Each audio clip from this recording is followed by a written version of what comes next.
मी सावित्रीबाई फुले बोलते.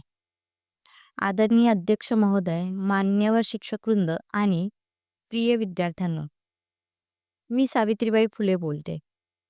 आज तुमच्याशी बोलताना माझे मन अभिमानाने आणि आशेने भरून येते. माझा जन्म अशा काळात झाला जेव्हा स्त्रीला शिक्षणाचा अधिकार नव्हता. तिला शिकणे म्हणजे पाप समजले जात होते. पण मला ही मान्य नव्हते. कारण शिक्षणाशिवाय माणूस अंधारातच राहतो हे मला उमगले होते. माझे पती महात्मा ज्योतिराव फुले यांनी मला शिकवले. त्यांच्या साथीने मी समाजातील अज्ञान, अन्याय आणि रूढींविरुद्ध उभी राहिले. पुण्यात भिडेवाड्यात आम्ही मुलींची पहिली शाळा सुरू केली.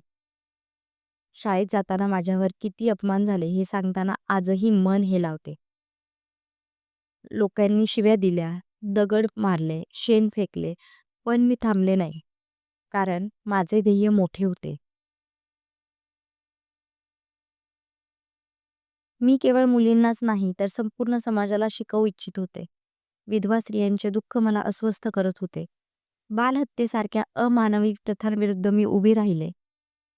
अस्पृश्यता आणि अन्याय दूर करण्यासाठी मी आयुष्य वेचले. माझ्या प्रिय विद्यार्थ्यांनो, आज तुम्ही शिकत आहात कारण काल कुणीतरी संघर्ष केला आहे. शिक्षण हेच खरे तुमचे शस्त्र आहे. त्याचा उपयोग स्वतःसाठीच नव्हे तर समाजासाठी करा. स्त्री आणि पुरुष समान आहेत हे कधीही विसरू नका. मी आजही तुम्हाला सांगते, शिका, संघटित व्हा आणि अन्यायाविरुद्ध संघर्ष करा. स्वतःचा आत्मसन्मान जपा आणि ज्ञानाचा दिवा सतत पेटता ठेवा. इतकं सांगून मी माझे शब्द संपवते. धन्यवाद. मित्रांनो, आजचा व्हिडिओ कसा वाटला ते मला कमेंट बॉक्समध्ये नक्की सांगा. व्हिडिओ आवडल्यास लाईक करा. चॅनलला अजून सबस्क्राईब केले नसेल तर नक्की करा. धन्यवाद.